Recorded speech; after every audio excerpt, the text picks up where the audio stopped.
Here's Ticky Fullerton on Your Money. Yes, hello there. I'm Ticky Fullerton, every night bringing you a full hour of the very best in business coverage across the nation and internationally, especially where business and politics meet.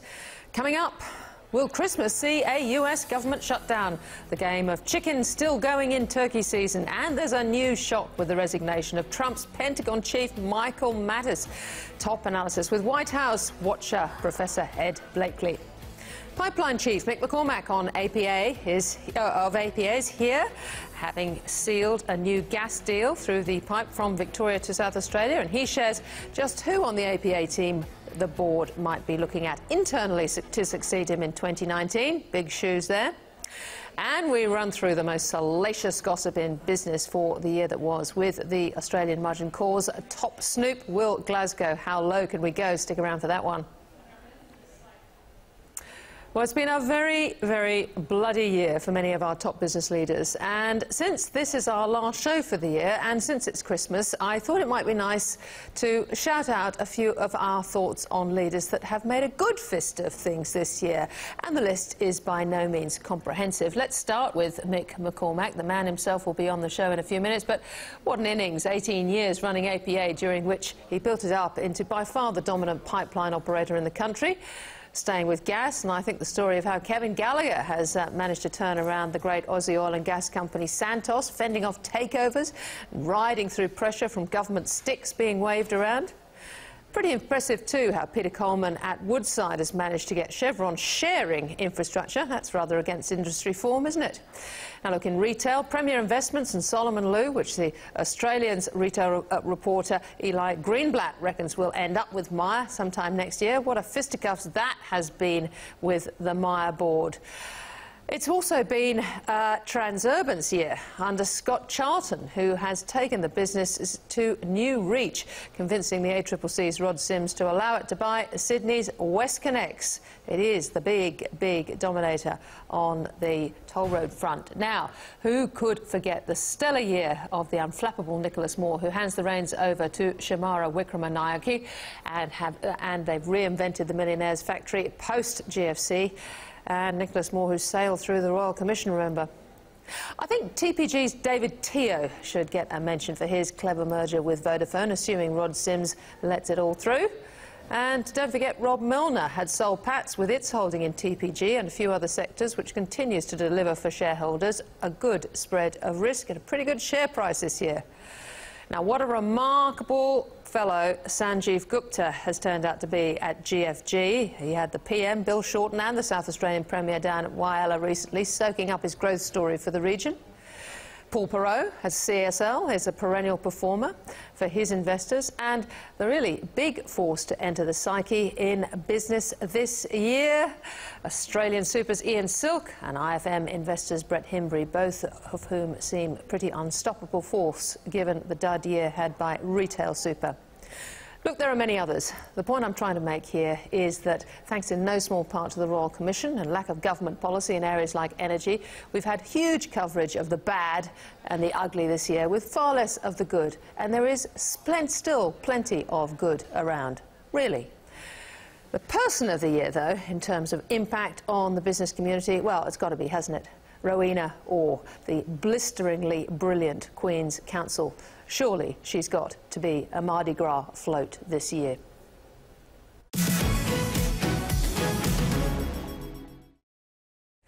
Yeah, well, having been all sunny side up, there's no doubt the biggest business story this year was the Royal Commission, leaving a trail of carnage behind it as Kenneth Hayne heads towards delivery of his final report. Joining me to talk about what happens in 2019, Your Money's chief business reporter and our own, Leo Shanahan. Leo, what a year. What's going to happen next year? Incredible year. Well, the risk of sounding boring, I think the two biggest stories next year will be very much two of the biggest business stories this year. Yes. And that leading into 2019, that is the fallout from the Royal Commission. Yes. Which I think will still dominate finance, business and even politics for the first few months of next year. Yep. And the housing market and where that goes. And I guess the connection between the two, really, given the banking. Exactly, and where that goes in the lead up to the election. So I think, obviously, we're going to be watching the final report very closely in February. There's a lot to look out for in terms of recommendations, but the really key ones will be, will there be new regulatory recommendations, even to the point of basically breaking up the banks, although they've been doing that to themselves, I think, somewhat, you know, getting rid of whole arms of wealth management, insurance, etc.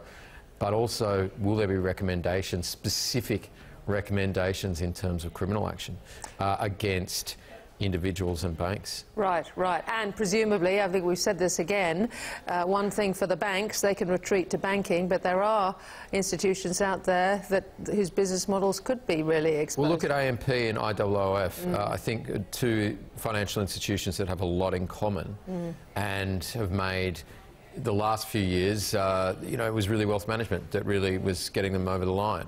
And you take that away from them, or you threaten that kind of model with trailing commissions, or, in IOOF's case, the ability to work in the super sector full stop. I mean, that's pretty incredible what's happened to Kelleher et al.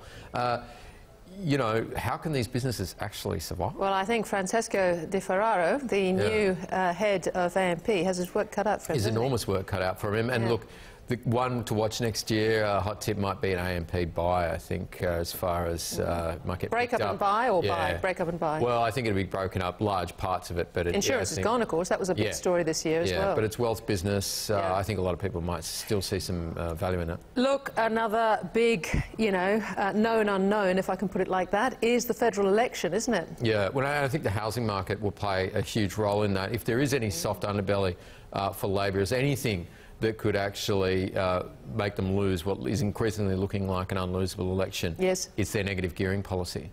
And if you have a continued the likes of Jeff, we'll keep going. Decline in Sydney and Melbourne, and obviously the coalition are well aware of this. This is, you know, their one point that they're trying to hammer home. How has Chris Bowen, the Shadow Treasurer, been handling this? Well, I think he's been handling it quite well. I mean, he's done, I think, very well in the last few months. He's really looking like a treasurer in waiting. But what's he said about negative gearing? He's increasingly, if you watch the language, in my opinion, leaving the door open to introduce this policy in 2020 up to maybe 2021. Now, they need this policy for their own costings, but they don't need it necessarily in 19 or 20. They could actually push it out to 2021 with a bit of fiddling on the edges. And given the, actually, after my EFO, Treasury, you know, our coffers are in such a good state that they could afford it and they could get away with it. So, Leo, I mean, just assuming that the Labor does win government next year, what are the implications for business? I mean, what did the ALP conference, for example, say about it? Yeah, well, I think you're going to get some, I think IR is once again going to be an issue. It probably, a lot of people criticise the coalition for not doing enough on IR, and then you're going to get the reverse. You know, paranoid about work choices, it would seem. It's almost frozen. Yeah, but you're going to get a pushback from you know, very strong union forces, the likes of the CFMEU, as we've covered this year, CFMEU merging with the likes of the MUA, even the more, well, say, business-friendly unions like the AWU. You're getting a lot of pushback in Fair Work and bargaining. And if you get a reintroduction of that level of bargaining, well, watch out. And then any peace negotiations between a Labor government and business could well be off. I think it's fascinating that we've gone from, you know, what appears to be the Labor position now, which is looking at some sort of sector-wide bargaining, particularly in the industries that have, you know, very low incomes, and the jump between that, or the slippery slope, as Ines Willocks might say, between that and pattern bargaining. I remember years ago doing, I think I did Doug Cameron's first interview when he was at the MTIA on pattern bargaining, and that was a very different game. Well, and any move in collective bargaining, and there's the Fair Work Commission. I mean, that could well be cleaned out. So look, yeah, it's going to be fascinating to watch. And look, from a regulatory perspective, you've got a big case there, and this relates once again back to banks. This is cartels. The ACCC's criminal cartel conduct case against the ANZ and Citigroup. When's that happening? And well, at this point, I think the next hearing is in March. And then, but that could well go into, you know, well, we saw ASIC this week deliver their little report, which was a sort of almost a prelude to kind of what they were thinking about allocating capital raisings and allocations and IPOs. Slightly different topic, but yes, it will be extremely interesting to see how the courts handle this matter. I mean, you could have the potential of some of the best known bankers in this country facing jail. Yeah, well, let's hope not for their sake. But anyway, it's a really interesting space because this is new territory around the syndicate. Leo Shanahan, look, thanks for this. Thanks for all your insights over and not through to the mention, year. we even get to global issues. I mean, you've got Brexit coming up. Yeah. People increasingly talking about a bit of a China slowdown. Yeah. What's happening in US markets right now? Yeah, no, stop. I'm going to go and have a Christmas. Okay. It's a good time to be a business reporter. It's fun. Leo, you're brilliant. Thank you so much. Okay. Mick McCormack is now the outgoing CEO of APA Group, having announced his departure by the end of next year, a couple of weeks back. That leaves the board a few months to think about who should fill the big shoes of the man who has overseen an extraordinary growth in the business. It's been a very busy year, in which perhaps he thought the $13 billion bid from China's CK Infrastructure, or Hong Kong's anyway, for APA would go through. But in the end, it was spectacularly vetoed by the Treasurer in the national interest. Mick stopped by the studio this afternoon to talk a bit more about the recent developments and how the business is placed for the next phase.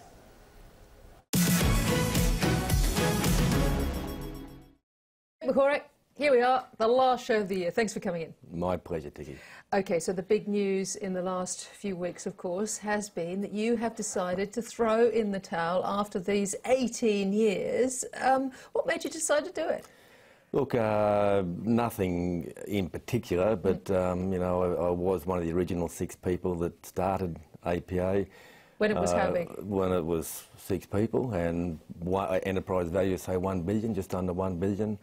Talking with you today, enterprise value is probably 22, 23 billion. It's an extraordinary story. So why? Why now? Oh, look, is it the CKI boys that have gone away, or? No, look, it was just a number of things. I've had a great innings. I've met some tremendous people in the business. I hope we helped a few out.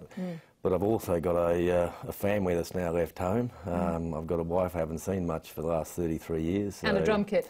And a drum kit as well. Yes, indeed. So, no, just you have different things pulling you personally, and after the CKI bid failed, that was just that was an obvious time to say enough's enough. So here we are on December 21. You haven't actually put in your 1 year notice yet, I understand. You're supposed to be finishing up the end of next year. You are going to put it in, are you? Or you're well researched, Ticky.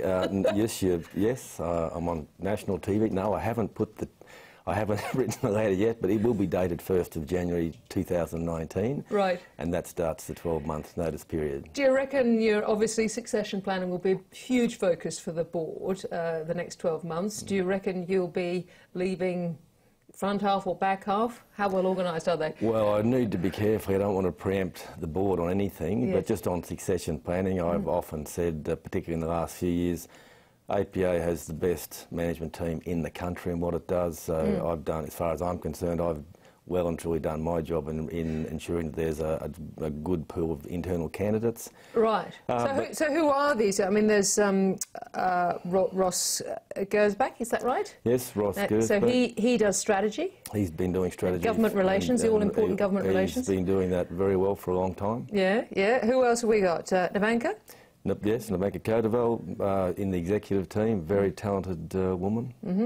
And Rob Wheels? Rob Wheels, equally talented. Yeah. And I can keep going on. Sam Pearce, equally talented. Right. Kevin Lester, equally talented. So there's a few actually internally for the board to seriously look at. Absolutely. That's my opinion, of course, Ticky. But as I say, my job's not to pick my successor. My job was to make sure that as far as the board looks to internal appointments, that I've done the work, and I think I have. All right. The board has said that it will look outside as well, which should be of no surprise to anyone. Yeah, yeah, okay.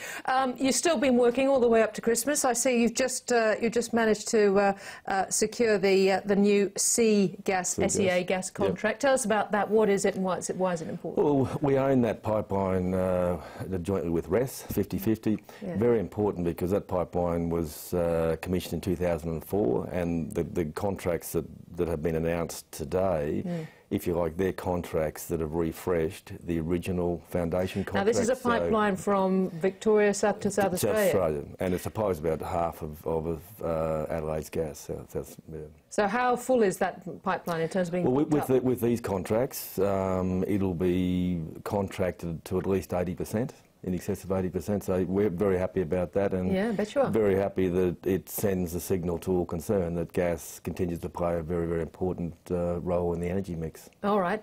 How do you see the gas market going forward? Well, let's talk about the past year to start off with, because it's been a difficult year for you and the players. I think it's been difficult.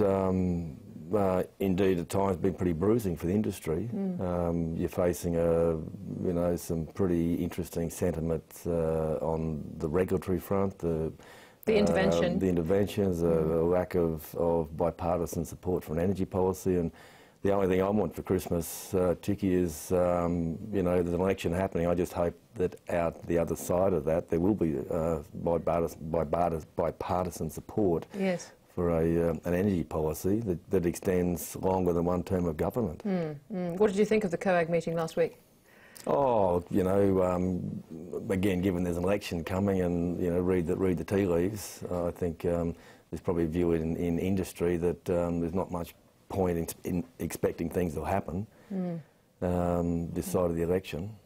What about the spending in the gas sector? I mean, I'm struck by the proposed spending on infrastructure for all these gas import facilities, and since we spoke, I think another one's propped up in Newcastle. Newcastle, yeah, which I understand is backed by a South Korean LNG player. But all these guys aren't going to make money if they all build this. Well, I can't speak for them, but I agree with your sentiments. That's about project number 5, so I can't see them all getting up. Absolutely not. Yeah. So what will drive what works and what doesn't work, do you reckon? I think it comes down to how those individual projects will be funded, and particularly in respect of who's underwriting them. The project. But will they get contracted up with buyers before they... How will that work, the building of the import facilities? Large-scale infrastructure, that's typically how it's done. Yeah. And indeed, the project that we're involved with at Crib Point with AGL, AGL have to service their own market. So, for my mind, they're in a, they have a commercial drive here to make that work. Versus some of the other projects, from what I can see, are simply let's try and build a facility and see what happens. Yeah. So, yeah. Any more big new infrastructure pipeline deals in Australia going to happen next year, do you think? Look, I doubt it. That's not to say that there's not some big pipeline opportunities on the horizon there, but let's just see. Yeah, all right. And what about internationally, Mick? What about the US and the opportunities there? Because you have been looking, haven't you? We have been looking, and although that said, we were obligated to down tools whilst the CKI bid was on foot, so that's probably 5-6 months in total. Yes. But your enthusiasm hasn't waned. Oh no, the enthusiasm to look over in North America is still there, and the opportunities we believe are still there. Yeah. So, and while you're, in the pilot seat, you're not going to be in caretaker mode. You're going to be actively making big decisions up to the end, or how? Oh no, I'll continue to play the hand of cards that are dealt to us. If there's an opportunity that comes up, whether it's in the US or here, it behoves the company to get on and realise it. All right, and dividends. You announced your interim distribution. That's gone up what 2.3. Yep, and that continues, an 18-year run of increased distributions. Yeah. And then that's been one of the hallmarks of the business. You've got franking credits, of course. Some, but not enough to be majorly concerned by a Labor government and what they might do. No. Yeah.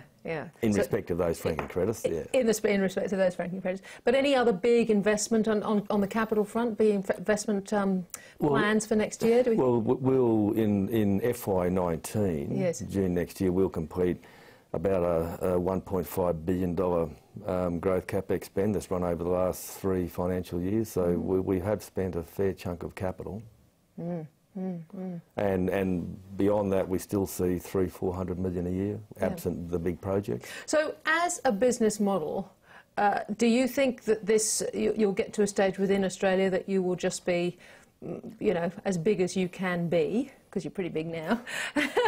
And you'll be looking internationally for growth, or is it about the type of contracts that you'll be able to set up? I think we're there now, and we've been there for a couple of years. That's partly the reason we're looking over in the US. Yes. And in addition to the fact that it's only been the last few years that the US has become attractive to us because they want the investment. But we've got, whilst we're known for gas pipelines, we've got gas distribution, gas storage, we've got gas processing, wind and solar. So the growth story for us is across that array of skills we've got, and we've got the ability to fund it all. So, we continue to see the business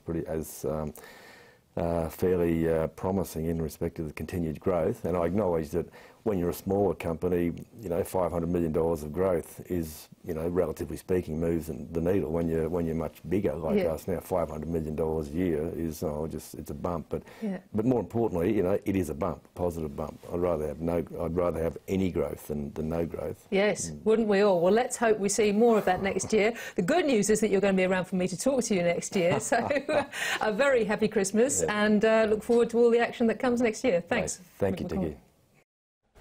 And off the break, wrapping up the week and the year in markets with Michael McCarthy from CMC Markets.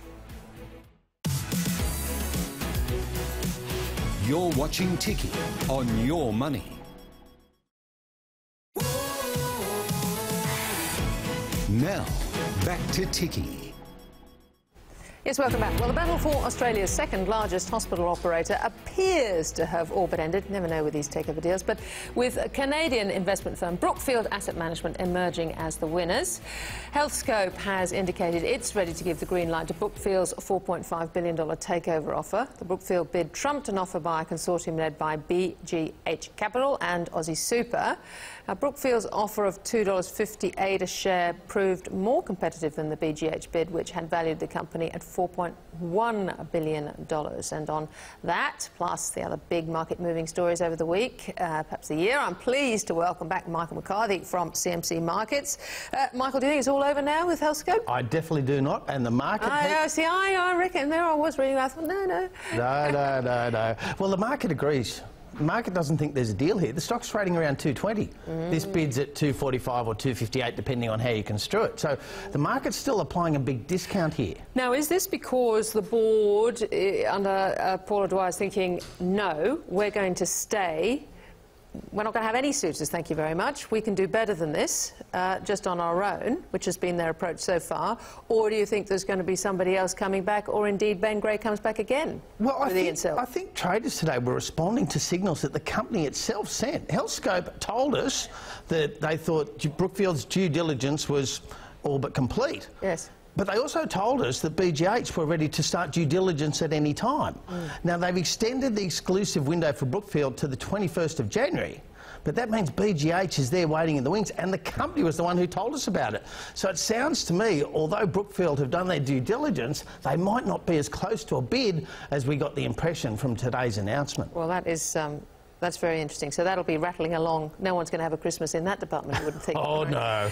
OK, now the other one where we thought it might be done and dusted, but appears not, is MYOB. Now, and KKR, which I thought that was kind of a sort of done deal, but KKR have come back and lowered their bid. Now... That's outrageous. Well, I know it's a falling market. Well, private equity investors are very hard-nosed. I don't blame them for that. Their job is simply to invest and make good money. Yeah. But they are tough people to deal with, and I think the Australian corporate world has not responded appropriately to these very tough negotiators. And MIO found out why you should be very careful in engaging with private equity. KKR have been through, they've looked at all the books, and they're now in a position, potentially, I'm not saying they're doing this deliberately, potentially to damage the share price of MYO by doing something like pulling their bid or pulling it down. Now, so a fellow like Tim Reed, right, who runs MYOB, now he's worked with these chaps before, KKR, you know, because they've been in and out of MYOB, haven't they? Absolutely. So presumably, you know, they know what they're in for with this supposed night. Well, exactly, Ticky, and sure, there's been some pressure on the market, but that pressure was there before this bid was put together. So I'm not buying it, Ticky, and I don't think they will be at that revised lower bid price. More people working over Christmas, one would feel. Now, the banks. We've had these two big, really interesting AGMs this week. 2 strikes. Who'd have thought it could get more interesting for banks after the year that we've had, Ticky? But I say interesting, not good interesting, but, you know. No, but clearly real pressure from shareholders on management, and management already under pressure have responded to some extent. Got a clear... huge change in positioning by Ken Henry, you'd have to say. Enormous. I think he's learnt lessons from his appearance at the Royal Commission inquiry a couple of weeks ago, and that's good news. If the message is getting through at the top, I think the 2 strikes reinforce that message, and I think we'll see further radical change in the structure of the banks, and particularly the remuneration packages. Okay. A couple of other things, other factors impacted share prices of banks this week. Absolutely. The RBNZ came out and announced a willingness to discuss higher... the Reserve Bank of New Zealand. Yes, came out and talked about higher capital requirements for banks operating in New Zealand. Now, this is a very curious move, given that the Bank of International Settlements has been working on this for 12 years, has come up with a 3rd set of higher capital requirements, and the RBNZ indicated this week it wants to go beyond that. Now, the RBNZ does not have much strength in terms of domestic banking. Most of the banking that occurs in New Zealand is actually conducted by Australian banks. And so, of course, it's going to have an impact on them. Absolutely, but if they pull back from their New Zealand operations, New Zealand's a capital importer.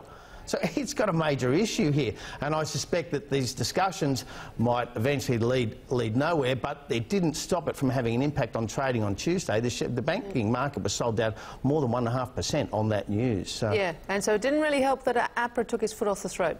Well, the next day APRA took its foot off the throat. We got to rally back. So, yeah. As I say, who'd have thought it could get more interesting for banks? But it did. APRA saying that it's going to ease its restrictions on lending. Investor-only lending? Exactly. Yeah. And so... Do you think that will make a lot of difference to the capacity of the banks to do more? In the short term, absolutely not. The banks are very unlikely to open their wallets before we hear from the Royal Commission of Inquiry. So I think the lending market's going to be very tough for the next few months, and it's one of the reasons why people have turned quite... have expressed real concerns about the outlook for the Australian economy. So hit me with the terrible news. How did we end up at the end of the year with equity markets? Well, over the long run, equity markets give superior returns. That comes at high risk. Yeah, no. And this is one of the years. This is one of the years where the risks came home to roost, because as we speak... So super will be going backwards for a lot of people. Very likely. The share market, as measured by the main index, fell 10.5%. And even if we add in some dividends to that, you're still looking at losses of around the 5% mark for people with an index portfolio. That's a bad year in the market. The only and worse than the US, obviously. Exactly. Well, we didn't rise as far, so but we've fallen a bit further. So it's been a double whammy. We're down almost 15% from the highs that we saw in August. So what was looking like a very good year. Anything to look forward to next year, Michael? Well, we're coming off a low base, Ticky. Yeah. And this could be good for some types of investors, advisors? We've seen evidence of bargain hunting over the last few weeks already, and I suspect we're looking at much better share market performance over the year. Value investors could be back. Finally, after years. Exactly. Hey, look, Michael McCarthy, thank you so much for all your input during the year. You are terrific. Thank you, Ticky. Good on you. Thank you. OK, now off we go to... We're looking at a government shutdown, actually, over the weekend in the United States. Could it happen? Former White House advisor Ed Blakely next. This is Ticky on Your Money, covering the big business stories.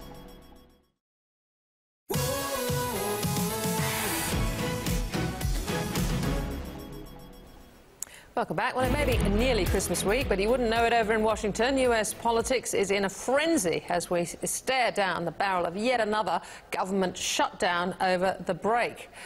The House, i.e. the Republicans, have passed a stopgap measure to fund the government that includes $5 billion for a border wall sought by President Donald Trump. But the bill is expected to be rejected in the Senate. Now, President Trump has earlier refused to sign a stopgap spending bill, which both houses have actually passed, because it didn't include border protection funding. Meantime, the Commander-in-Chief has now lost his defence head, with Michael Mattis's shock resignation overnight. Former White House advisor Professor Ed Blakely unpacked it all with me.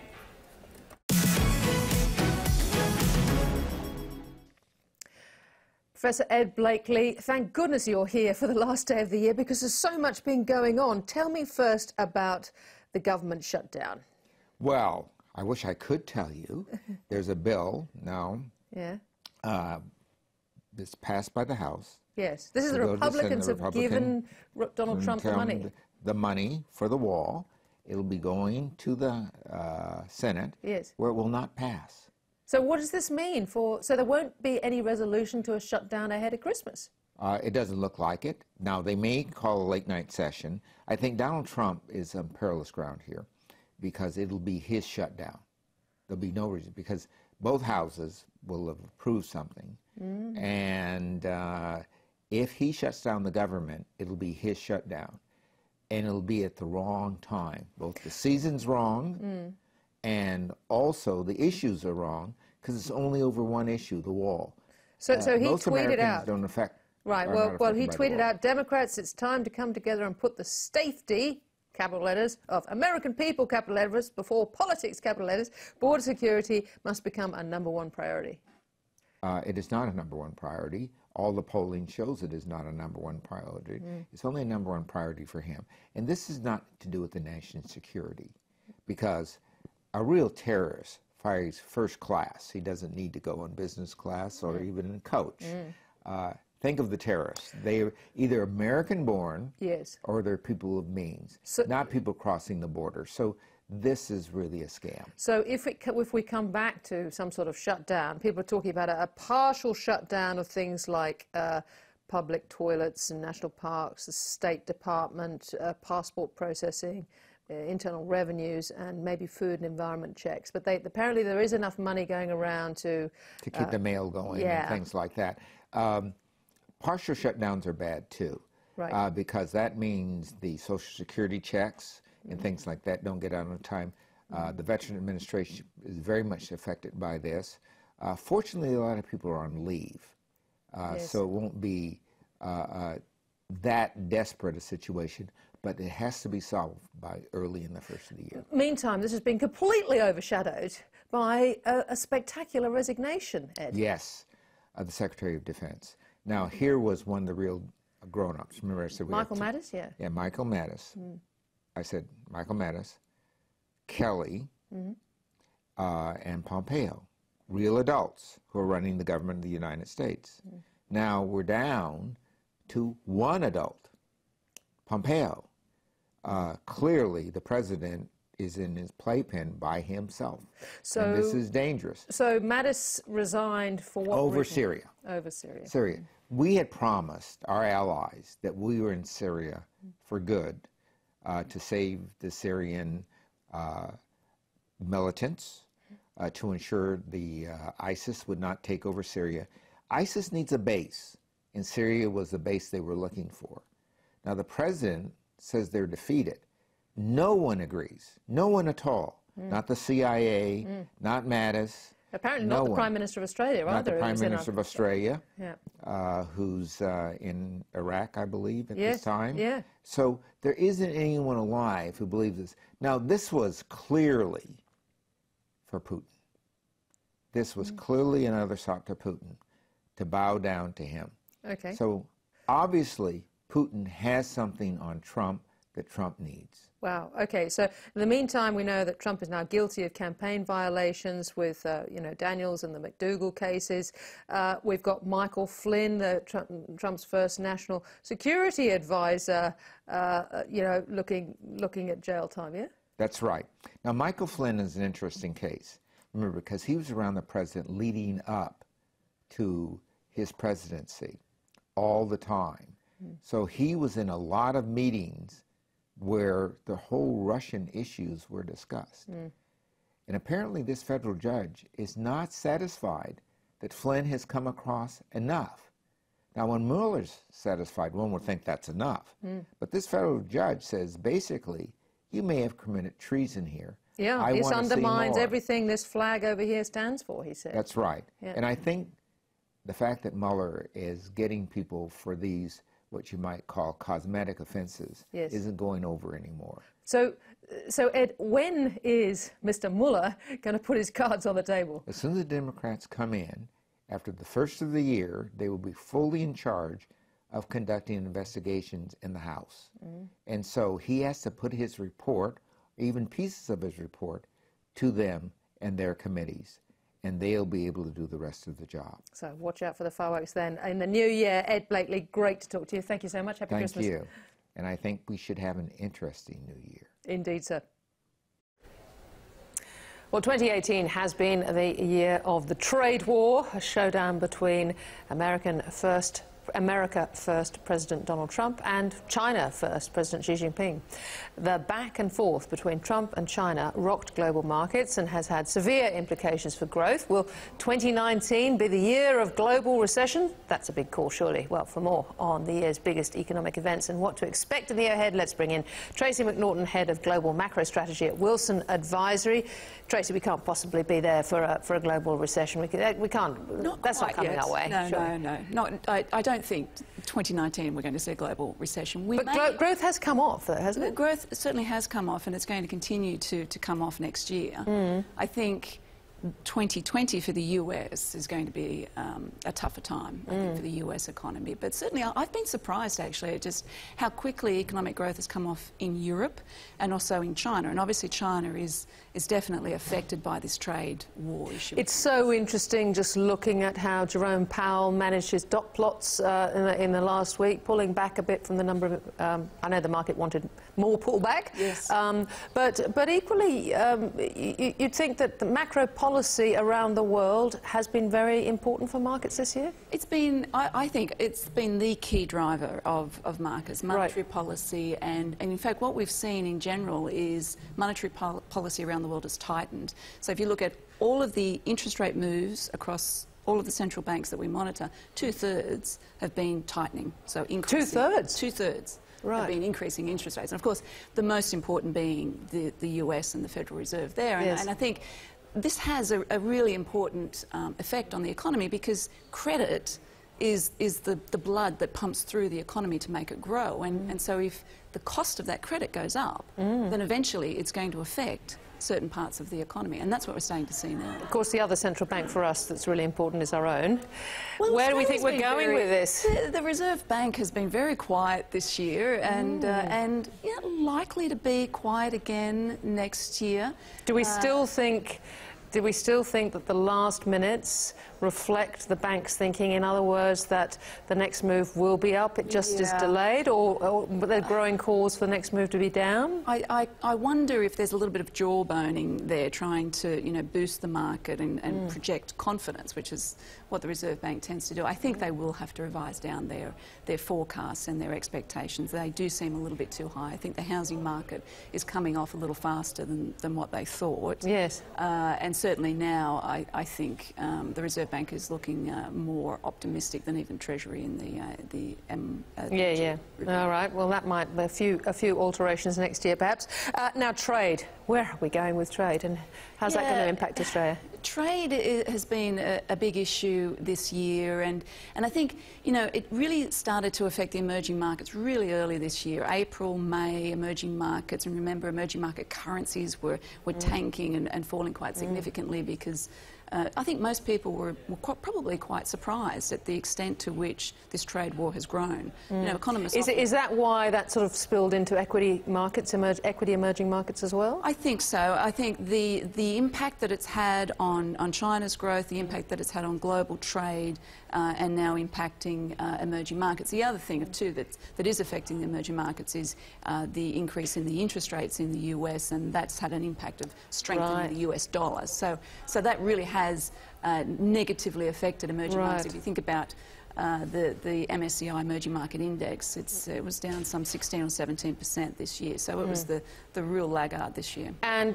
we're going to expect more volatile behaviour from the US President, and therefore very unclear as to how this trade war is going to pan out? Well, yes. We're told that this truce will come to an end on the 2nd of March, and hopefully we'll be closer to a deal. Yes. At this stage, we're hoping that is the case, and I'm sure that a deal will eventually come about. I'm just not so sure if it's going to happen by the 2nd of March, which makes this the first 3 months of next year is going to be critical, and I think it's going to be very bumpy for investors because we've got a lot of things happening in that first 3 Well, I months. was going to say the other big thing in March is potentially a crash out of Brexit.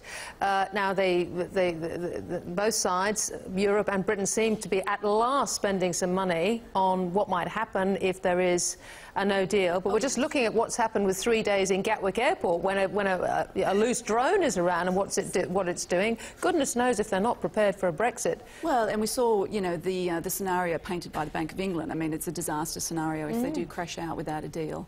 So it seems that... Mind you, do you think he's not a little bit naughty, Mark Carney? Yes. Coming off the fence there? That's right, yes. He's trying to scare people into... That's not the role for a respectable governor of the Bank of England, is it? No, probably not. But I think it does highlight the seriousness of it. And I think what he's trying to do is you know, highlight to the politicians the real serious issue that is confronting them, which is probably why there is a chance that there may be a second referendum. There's talk about that happening.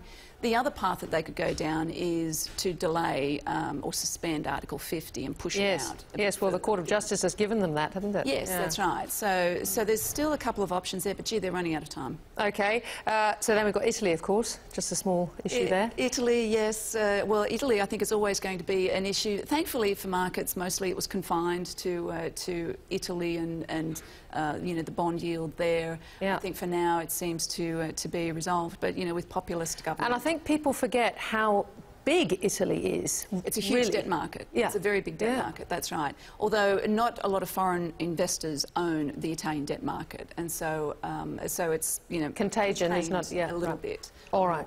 All right. Well, look, it is such an extraordinary space, and as you say, macro is so very important, probably will be next year too. Indeed. Tracey McNaughton, thank you so much. Happy Christmas. Thanks, Ticky.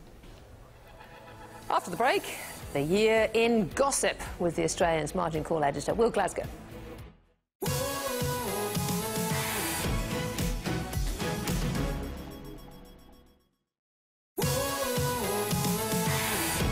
Now, back to Ticky. Yes, welcome back. Time now to relive the juiciest corporate gossip of the year. A very special serving up of skullduggery. I'm looking forward to this. Who better than the Australian's margin call editor, Will Glasgow, joins me live at the desk. Will, your top 3, 5, whatever stories. Yeah, it's hard to pick, but look, you know, one character leaps out near the top of the list. That's Captain Johan Derns, who's... Oh, tell us more. Well, he's this new interesting figure in Gina Rinehart's life, and the richest person in Australia. Richest person in Australia.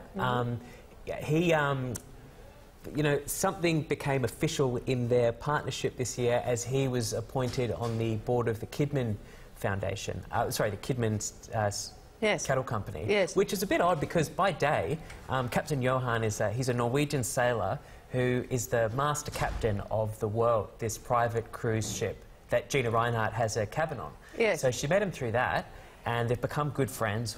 So he's out of Australia quite a lot of the time. Oh, most of the time. I mean, the world, what it does is it sails around the world every 12 months. So he's out of the country except for the couple of days that it docks in Sydney. Well, funnily enough, I was lucky to be invited onto Gina Rinehart's boat because she had a lot of people, like well, I don't know how many 100 people, at a party. Everyone there, from Pauline Hanson to you know, Hugh Killen from AACO, all sorts of different people.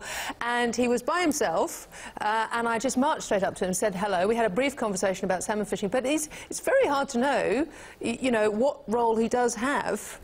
Yeah, well, in all of this. Yeah, I mean, as I said, it's an intriguing... I mean, his background is in ship engineering. So, again, his expertise in Western Australian cattle is, you know, who knows, but maybe... But I guess in this time of trust, particularly for somebody like Gina Rinehart, to have somebody on the board that you trust is more valuable than anything else. Yeah, and he definitely, from conversations I've had with Hancock Insiders, she definitely trusts him. And he's since been appointed to another outfit, Gina Rinehart's dairy play out in Western Australia. So, I mean, he's been a fascinating figure this year, and he's really one to watch into the new year. What next? You know, what further roles will he have? And he carries himself, he looks like a captain as well, you know, he's just terrific. OK, so, my goodness, Solly. Solly Lou, he's had a huge year, and we've spoke a lot about him for his ongoing fight with the Myer board, with Gary Hounsell. But you forget within that there's more dimensions to Solly Lew than just the fighter. He also got married this year, as Margin Call revealed, to his new wife now, Rosa. Yes. And they did that in a very their kind of anti-Karl Stefanovic wedding. It was a very low-key affair. There was no publicity, no press, wasn't in the Women's Magazine or anything, but we did find out about it. Good on you. Revealed that it was only Solly, his bride, the rabbi who did the ceremony, and 3 friends. 6 people at the service, including the couple and the rabbi. So a very intimate affair. Yeah. But again, Solly's a guy of many dimensions. The other thing he's been doing as well is fighting Maya, getting married. He's also in this rumble over a Thai villa, which I discovered this year.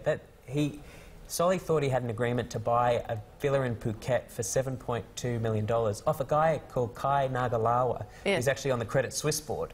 And really? Yeah. Okay, anyway, didn't know that. Yeah. So anyway, this guy then sold it to someone else called the Larpins. This family. So he got gazumped. Solly got gazumped, and as he wrote to Kai, he said, "I'm a man of some means, and I'm also a man of principle, and I take this as a matter of principle." So anyway, an almighty fight's erupted. Kai went ahead with the sale to the Larpins, this Hong Kong-based rich couple. Solly's furious. It remains in the Singapore High Court. And look, we haven't read that much about it, not like the Maya dispute, but it's not going away. Well, that might distract him a tiny bit. Yeah. Now, look, a very important case, Rosemary Rogers. I mean, this is the NAB situation, isn't it? Yeah. And look, a year ago, Margin Call broke the story that Rosemary Rogers had mysteriously resigned, that she'd been summoned from her annual leave for a meeting with Andrew Thorburn, and something had been discussed, and then she resigned. And then after that report, there was some intriguing circumstances. Thorburn described a lapse of judgment from Rosemary Rogers. And it wasn't until... It was the understatement of the year, wasn't it? Wasn't ever. So that was back in December last year. And then, I mean, Rosemary Rogers and NAB that has just blown up throughout the year as the New South Wales Police have investigated her house this month. And earlier in the year, the officers of the Human Group, the group that was providing the executive services for NAB. No charges have been laid. It's all just an ongoing investigation. Yes. But again, it's another one that's just getting right into the next year. Yeah. And we should say there's no action or anything connection, especially with Andrew Thorburn, Yeah. So, John McGrath, I'm just to ask you about... John McGrath, yeah. Well, he began the year, in a pretty sad way. The company he founded that listed to, I think, it was a great personal achievement to him when it listed at the end of 2015. It has had the most unhappy listed life since. It ended up in a trading halt earlier in the year. I mean, it seems a long time ago, but back in February, the dysfunction of McGrath was so much that his chair at the time, Cass O'Connor, could not get an answer to questions from us about a margin loan that he had, a $100 million margin loan, which appeared to be against stock in the company, or something else. But the chair couldn't find the answer because John McGrath wasn't taking her calls. So they actually put out a statement saying, until we can get in touch with him, we can't trade the stock because we don't even know what we can respond to. It was just an absolute incredible meltdown from a person who'd previously been known for his amazing success as a real estate agent and selling probably more Sydney property than anyone. Yeah, I think that's a great picker for Will Glasgow. Congratulations on a stellar year of breaking stories. Thank you very much for joining us. Right, well, it's time to say goodbye. That's all for the show tonight and the year. It's been quite a ride and a great pleasure covering it all for you on Ticky. I want to thank my chief storybreaker, Leo Shanahan, our absolutely super-duper producer, Steph Nash, our brilliant floor manager, Josh Vasily, and all the other guys and girls at Your Money in front and behind the camera. See you next year with a bounce in our step and hopefully the markets too. Thank you for your company and have a safe and Merry Christmas.